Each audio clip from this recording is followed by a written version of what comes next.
Hey guys, it's Karin here, or Trophification on YouTube. I don't know where I got that name, by the way.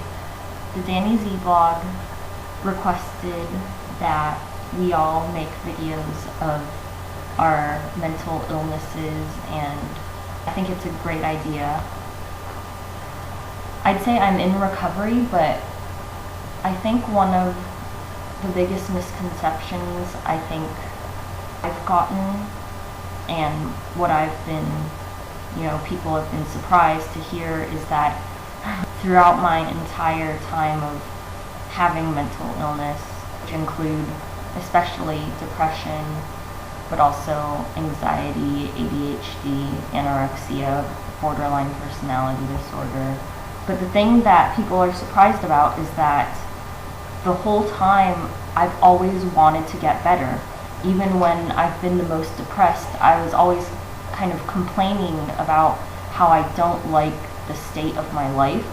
But in those thoughts, I've always wanted to be somewhere else, but not in a bad way, I've always wanted more in life, and I knew I deserved it in the back of my mind, even when I didn't feel like it, if that makes sense. Like, I was always trying to figure out what was wrong with me, and I think this relates to a lot of people with mental illness, because I think a lot of people without mental illness, they think that people with mental illness don't try, To point out, on the other hand, it's just harder for us to get to that normal state. Like, a lot of people with drug abuse problems, for instance, there's types that fall into it, and then there's types that self-medicate, and I think people with mental illness, it's just like they just don't have the tools to be able to handle what's going on in their brain.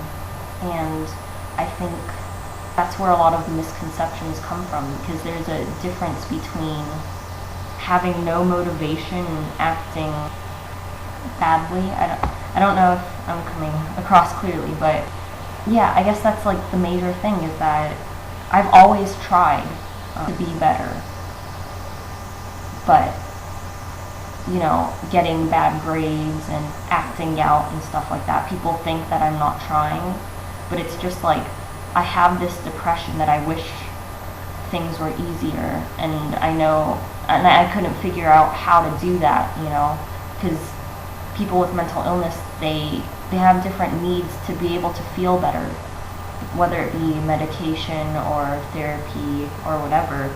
But usually that's not the first thing people go to.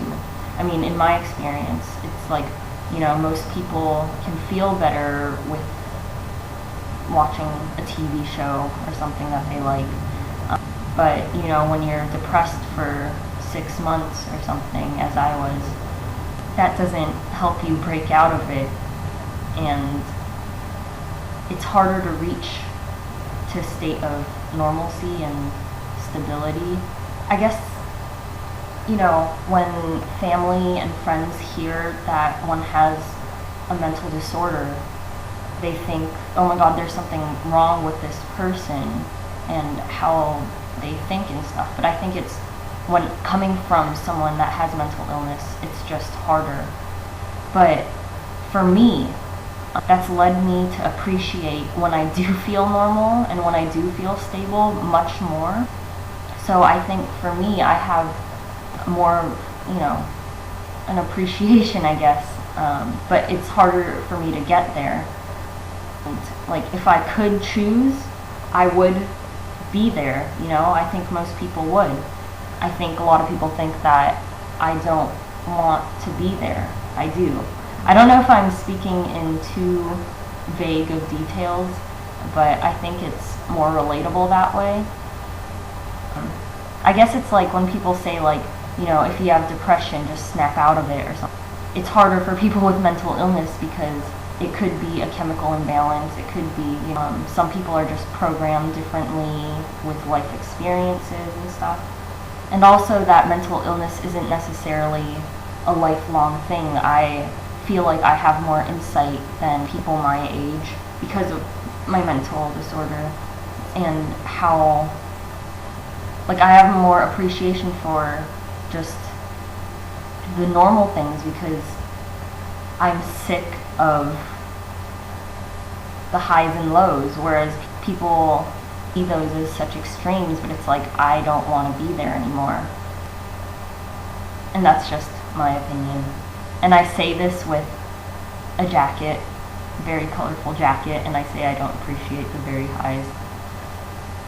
I don't know, like things like, you know, cooking and being domestic and stuff like that really appeal to me because it's so normal and it's so hard to get there, whereas people think doing something extreme is more interesting. That's pretty much it. People with mental illness do try, I guess, is my final point. That's it. Thank you, Dani, for thinking of this idea. I think it's a brilliant idea. And I know there are a lot of other mental illness videos, like weekly ones, such as self-harm support, and there's one for eating disorders and stuff like that. And I think it's nice to have just, you know, one, because a lot of people don't know where to look when you have so much chaos in your head, and I think YouTube really helps with that. So, thank you, YouTube, for all of this, and I hope all of you are well. Bye.